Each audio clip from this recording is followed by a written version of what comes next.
गरीब साध साध सब नेक हैं, आप अपनी ठोरे। जो सतलोक ले जावेंगे वो साधु कोई और।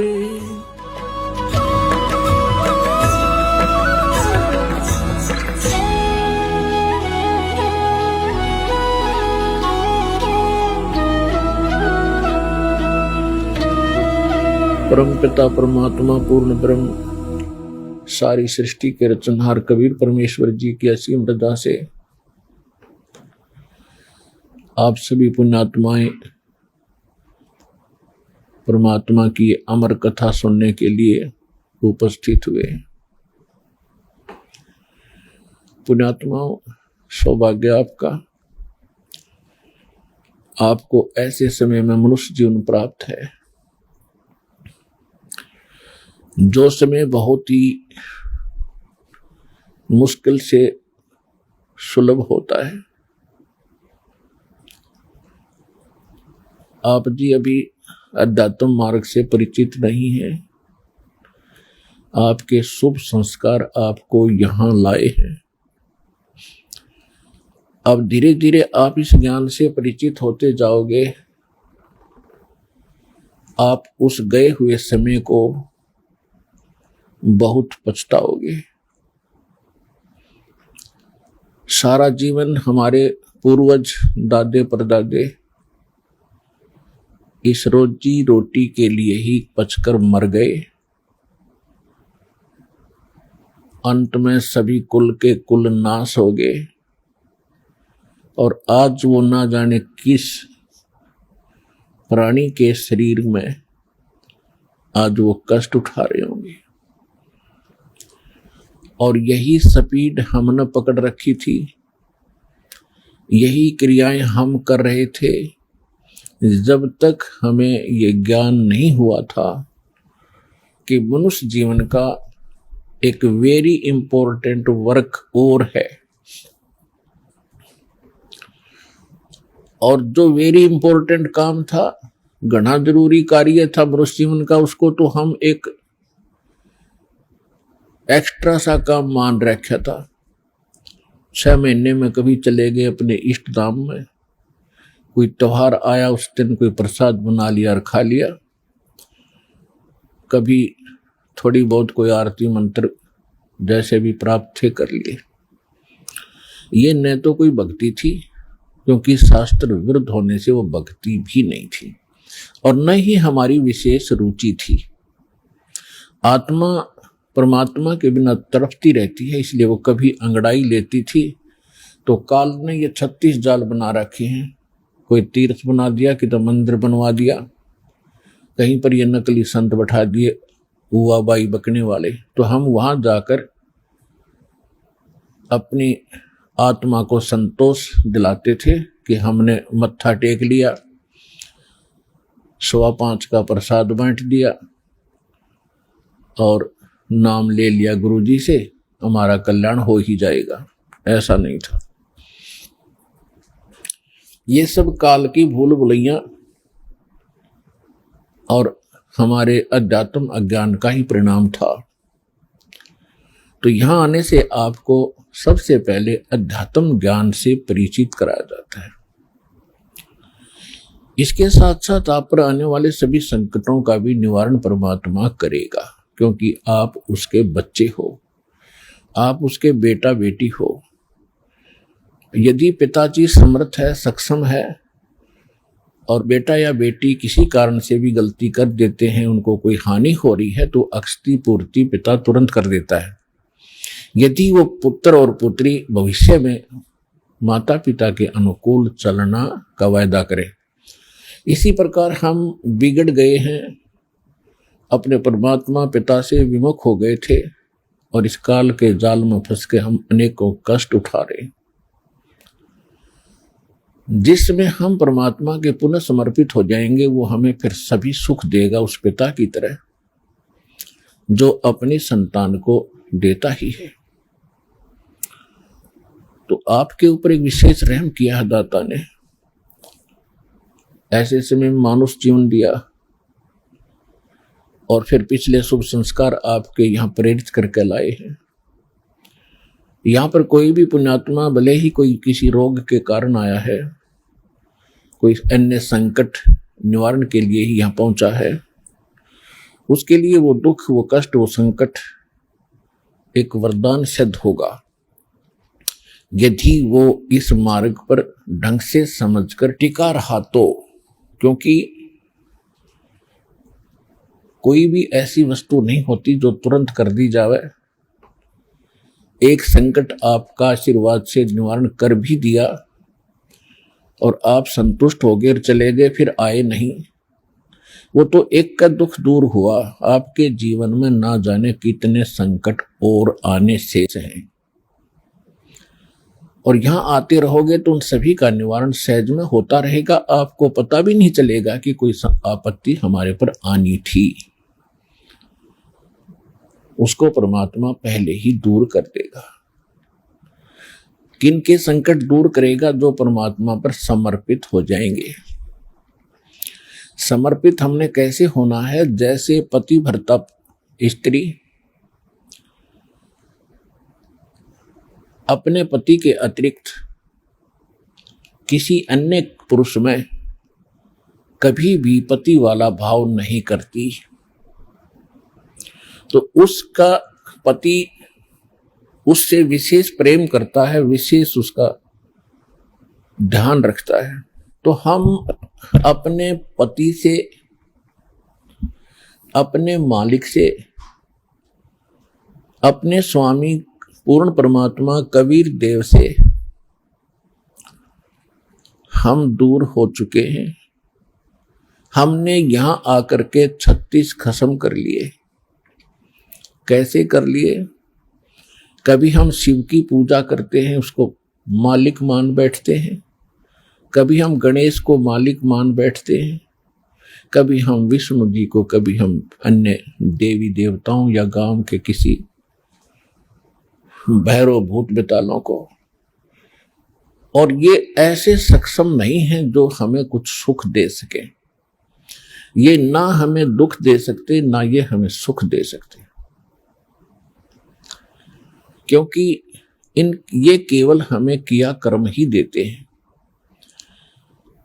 और पूर्ण परमात्मा सत्य पुरुष कबीर देव, कबीर साहिब, ये हमारे सभी संकटों का निवारण करते हैं। ये सक्षम है।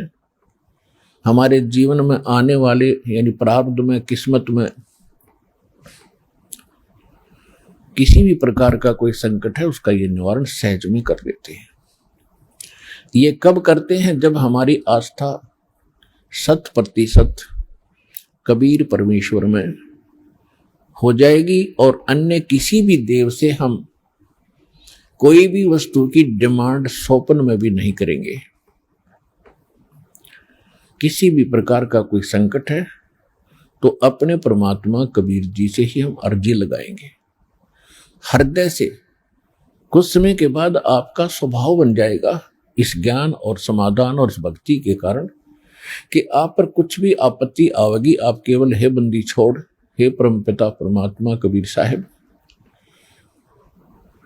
आपके मुख से यही निकलेगा। तो उस समय परमात्मा आपके साथ हो लिया। फिर उस आत्मा के जीवन सफर में कोई भी संकट,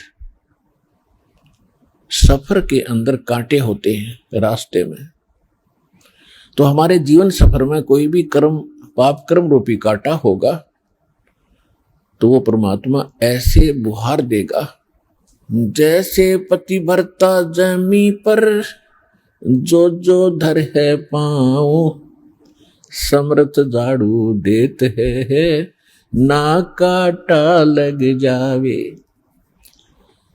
उस समर्थ को भूल कर हम परमात्मा से दूर होकर संसारिक लोगों से, संसारिक इन अधिकारियों से और इस 3 लोक के भगवान देवों से, हम इनसे अपना संकट निवारण की इच्छा करते रहे।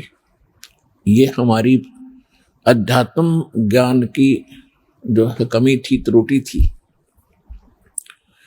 और जब हम परमात्मा से ही सब कुछ डिमांड करेंगे, इनके ऊपर समर्पित हो जाएंगे, तो परमात्मा कहते हैं जिस समय आप गर्भ के अंदर थे उस समय आपके साथ कौन था? ना मां थी, ना पिता था, ना कोई अन्य सगा संबंधी था, अकेले आप और परमात्मा, बीच में कोई नहीं था। उस समय आप सीधी पुकार कर रहे थे, हे परमात्मा मुझे इस नरक से निकाल दे। मां के गर्भ में बहुत पीड़ा होती है, उस पीड़ा को हम बाहर आने से भूल जाते हैं, क्योंकि त्रिगुण में माया, इन तीनों गुणों के प्रभाव से हम बहुत ज्यादा प्रभावित होकर के अचेत हो जाते हैं, वो पिछली सब शुद्ध बुद्ध समाप्त हो जाती है।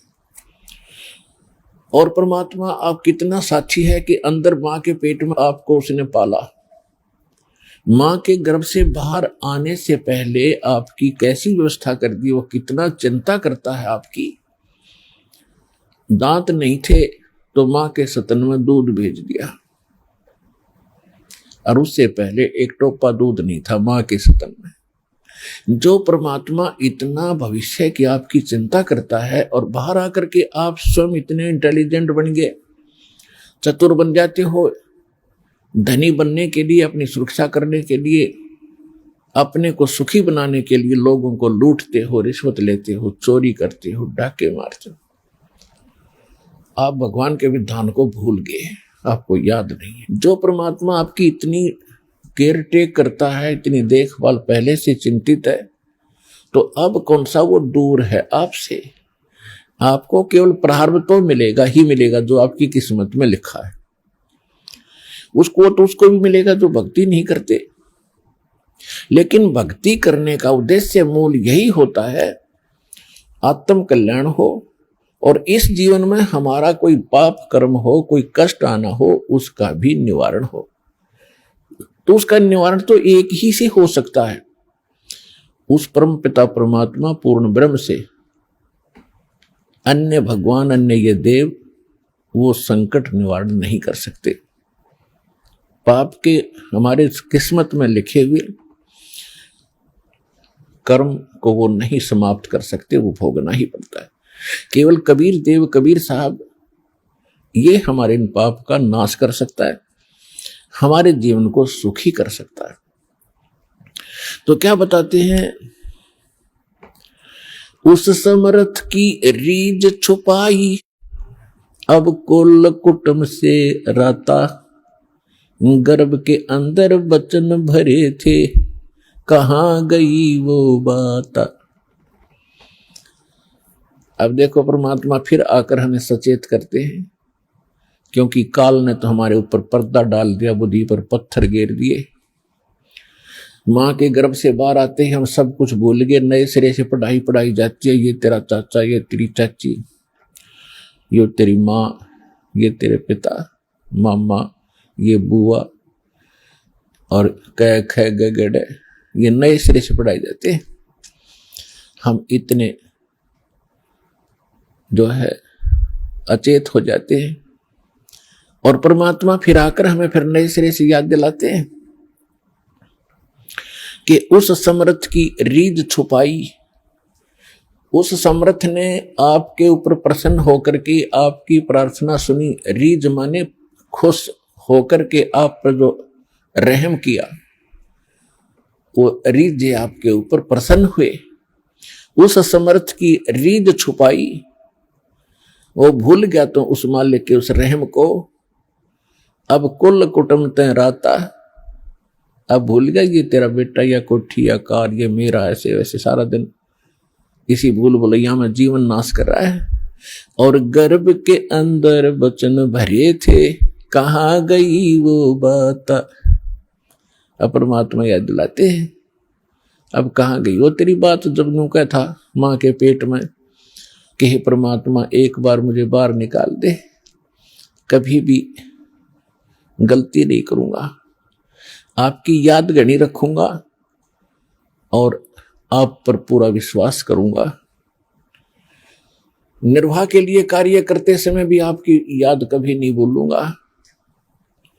और अब हम क्या करते हैं, केवल सांसारिक इन कार्यों में सारा जीवन लगाते हैं, भगवान की याद तो कभी कोई चर्चा करता तभी आती है, ना तो स्वप्न में भी ना आती है हमारे को। तो उसके लिए क्या बताते हैं कि वो परमात्मा जब आपको मां के गर्भ में भी सुरक्षित रखता है, आपके बाहर आने से पहले आपके आहार के लिए मां के स्तन में दूध भेजता है, तो आगे आने वाले जीवन में जो तूने जैसा किया है उसमें क्या वो कमी करेगा? तो इस आधार से भी हमने उन बुराइयों से हट जाना चाहिए जो हम स्वयं धनी बनना चाहते हैं। चोर मिलावट करके, झूठ बोल के, चोरी करके हम इस तरह जो धनी बनना चाहते हैं, रिश्वत लेकर, तो ये हमारी भूल है। ये पैसा ऐसे एकत्रित किया हुआ आपके पास नहीं रहे। परमात्मा आप पर रहम करेगा और उसकी भक्ति सत्य करोगे तो जो प्रारब्ध है वो तो आपका मिलेगा मिलेगा, लेकिन उस प्रारब्ध के अंदर जो कांटे हैं कर्म के वो नहीं दुख देंगे, और फिर प्रारब्ध से अधिक भी देगा, क्योंकि परमात्मा के पास वो समर्थ है, वो उनके पास एक वीटो पावर है, वो केवल कबीर साहब के पास है। जैसी आपकी श्रद्धा और लगन देखेगा, विश्वास और दृढ़ता देखेंगे, तो आपको किस्मत से अधिक भी देंगे, अच्छा भी देंगे, और आपके पाप रूपी कर्मों के कांटों को भी वो पहले ही निकाल देंगे, आप तक तो आने भी नहीं देंगे। वो जब आप पर समर्पित हो जाओगे उनके ऊपर कैसे समर्पित होंगे, और फिर वो कैसे करेगा? जो पति भरता पति से राती, आन पुरुष नहीं भावे, बस पी हर में सुरत प्रीतम में, ऐसे जान लगावे। कि जैसे पतिव्रता अपने पति से ही लीन रहती है, आन पुरुष अन्य पुरुष नहीं भावे, उसके मन में स्वप्न में भी नहीं आता अन्य पुरुष के प्रति कोई भी कुविचार। और यदि वो लड़की अपने मां के चली जाती है तो भी अपने पति की सुध वो मुख से नहीं बोलती, लेकिन अंदर से वो नहीं भूल पाती। ऐसे ही आप उस परम पिता पर आश्रित हो जाओगे। कहीं पर भी आप काम कर रहे होगे, किसी भी फील्ड में, चाहे दुकान, मजदूरी, किसानी या नौकरी, तो आप उसी लड़की की तरह उस पर अपने पति यानी कबीर भगवान को, परमात्मा को, उस मंत्रों को, उसके रहम को आप कभी भूल नहीं पाओगे। तो उस समय आपका नाता उस परम पिता से जुड़ चुका है। यदि आप पल पल पर भूल जाते हो, याद नहीं रहती है भगवान की मेहर, तो अभी आपकी समर्पण भाव में कोई कमी है, जिस कारण से भगवान ने आपको दृढ़ता से नहीं पकड़ा है। तो जब आपको परमात्मा दृढ़ता से कैच कर लेगा, आपकी सच्चा समर्पित भाव देख लेंगे, वो तो अंतर्यामी है। तो उस समय कहा है कि जैसे पतिव्रता जमीन पर और जो जो धर है पांव, जितने कदम रखती है, समर्थ झाड़ू देत है, ना काटा लग जाए। इतना दयालु है ये कबीर भगवान। आपके जीवन रूपी सफर में आपके कदम रखने से पहले आपके वो पाप रूपी कांटों को बुहार देगा, झाड़ू दे देगा आपके रास्ते में, कि कहीं मेरी प्यारी आत्मा को वो कांटा ना लग जाए। अब दास देख रहा है, जिसने आज 20-20 वर्ष हो गए नाम लिए, ने 10-10 वर्ष हो गए, 15-15 वर्ष हो गए, 5-5 वर्ष हो गए, 6-6 वर्ष हो गए, अब वो कितना सुखी जीवन जी रहे हैं, और उनके घरों के पास में, दूसरे रिश्तेदारों में, अपने घरों में दूसरे चाचे ताऊओं में के कर टूट रहे हैं, और कितने कितने दुखों का वो सामना कर रहे हैं। तो वो इन पर भी आने थे, आज उनको पता भी नहीं कि हमारे ऊपर कोई कष्ट आना था, क्यों आया ही नहीं। तो पुण्यात्माओं, आज उन भक्तों से पूछकर देखना आप, क्योंकि आपको यहाँ इकट्ठा इसलिए किया जाता है, आपसे पहले लगे हुए बच्चे भाई बहन आपके भी यहाँ आते हैं और वो आपको अपना अनुभव सुनाते हैं कि हम ऐसे दुखी थे और जिस दिन से दीक्षा ली है, मालिक की शरण ग्रहण की है, हम पर कोई संकट नहीं आया। आपको दृढ़ता मिलती है, आपको विश्वास होता है और वो सत्य होती है। जब एक आम आदमी जिसको आप जानते नहीं, वो आपको जानता नहीं, बता रहा तो सच्चाई होती है। तो इसलिए फिर आप और डगमग होने से बच जाते हो। इसलिए आप जी को यहां बुलाया जाता है। और पुण्यात्माओं, इस अमर कथा में अरुचि ना करना है। असंख्यों युगों के बाद तुम्हारा बिल्ली के भागों छीका टूटा है, ये इसको छक छक कर खा लो और कल्याण करा लो।